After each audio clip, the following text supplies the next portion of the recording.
Okay, juicy update from our dearest friend, Social Good Foundation.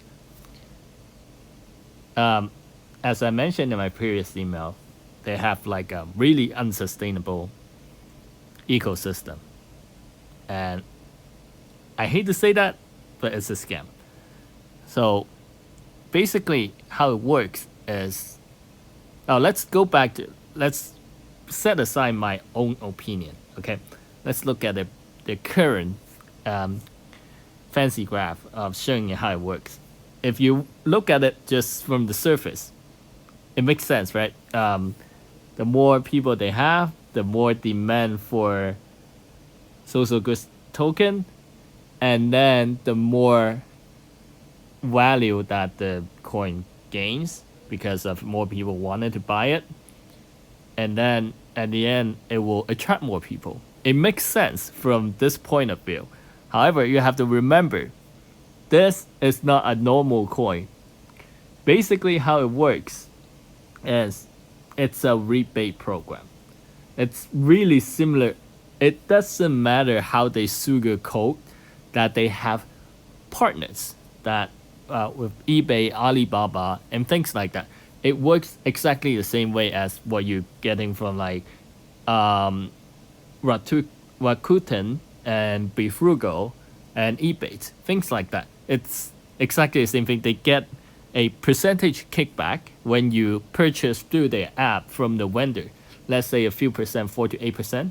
Let's just say, and then in turn they purchase their token, right? They go using that part of those money, not all of those money, but part of those money to purchase some token, right? And then they will give those tokens to you, and then you will get the money back eventually. And however, the thing is, they only get a few percentage back, and then they promise you 100% back. How does it work?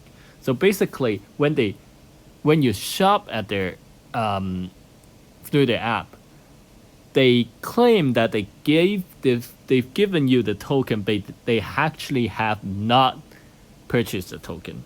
So they only purchase the token when they actually have to, when your let's say your 90-day period ends. So that's normal for a rebate program that they want you to like pass the return period, which is fine. But the trick is, so the coin price has to go down. So basically, they calculated the amount of coins at the time of your purchase. Let's say it's hypothetically $1 per coin. So when you purchase $500, then you have supposedly 500 coins, 500 social good token, right? So if the coin price went down to 1 cent, they only need to give you 50. They only need to use $50 to purchase 500 social good token at the time that they gave the token, actually physically give the token to you. They don't need to do anything when you're just looking at the number from the app. So by this theory, the coin price has to constantly go down in order for them to have enough money to so-called cover the 100%. But if the coin price goes too low, then they will have an issue attracting users, which is the issue they're having right now. Let's look at the coin price. I can bet anyone, like most people, will not be able to get the 100% back in terms of fiat currency. Well, you get 100% back in terms of social good tokens, and the token value fluctuates. But you are not getting 100% unless you are one of those people that got the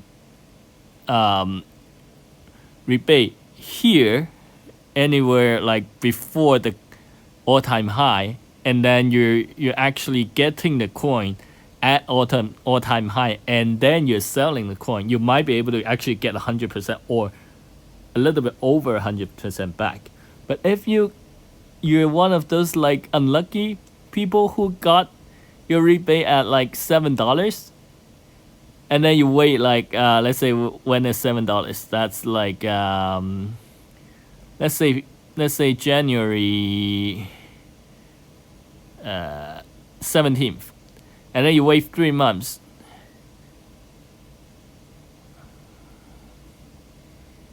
Yep, your coin price already got cut in half, but that's still okay. Remember, they are like it's not a 1/10, right?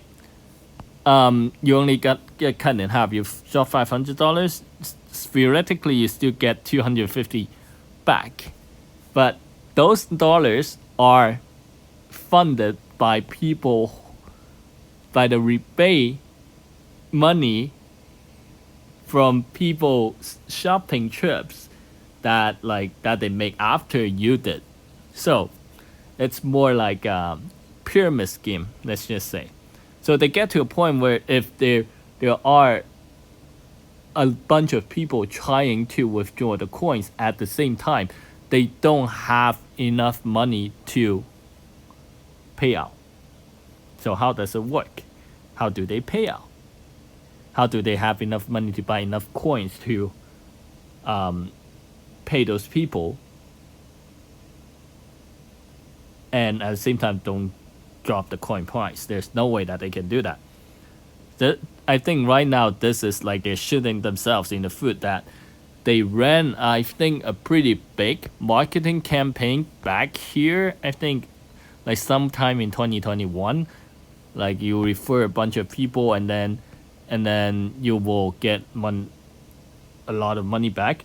And then earlier this year, they claim that there are a lot of scams going on, and then they froze a bunch of accounts. They stopped the withdrawals, even for people who actually didn't do any referrals.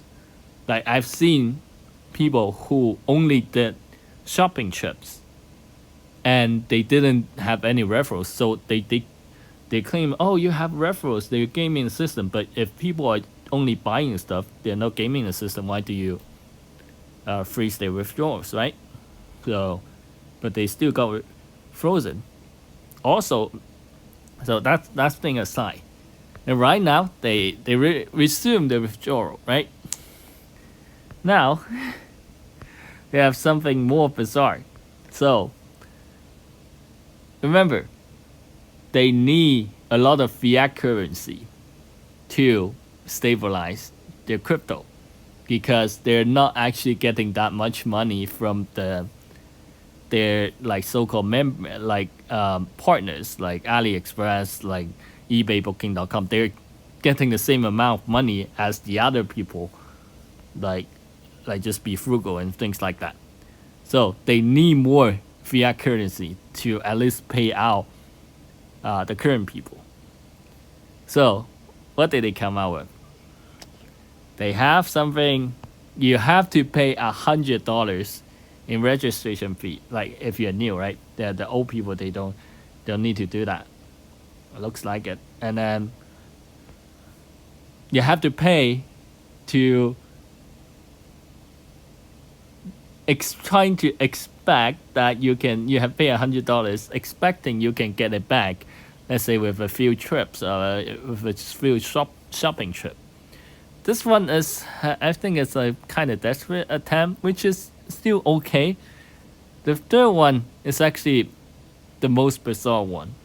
They are implementing withdrawal fee. It's not that the fee itself is bizarre. It's how they implemented the fee. That tells you they are running a scam. If you are really, as most crypto projects, if you are really confident in your ecosystem, your withdrawal fee should be deducted from your coin, right? Let's say I'm withdrawing 100 coins, right?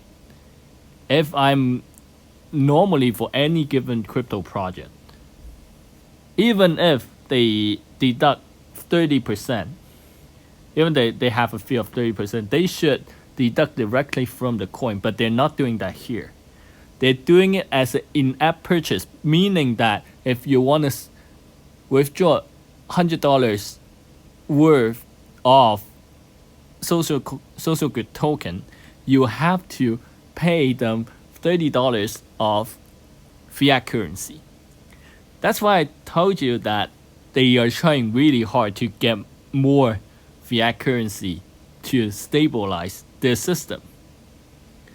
That's really, really bizarre. So I would not recommend anyone to I mean, the worst thing, like before this like whole registration fee thing, people will say, oh, it's like there's nothing to lose, right? The worst case is just I lose the rebate, right? If I get 4% from the other sides, and then I might be getting like after the coin price drop, I might be getting 10%, still getting more, right? Before that, I would still say it's okay, it's your own choice. But right now, if you have to pay $100 to get into this kind of pipe dream, like given how the coin price is doing right now, I wouldn't recommend it. It's not financial advice. It's like intellectual advice. And also, the 30% withdrawal fee. If you have enough coins inside, I wouldn't recommend you doing that. It's one of those things that you are fueling a pyramid scheme, so that you're helping to stabilize the pyramid scheme so that you can get out, and then but there are still people stuck inside. But it's up to you. It's really bizarre. Yeah, that's about it. Make your own decision. Do your own research. Bye.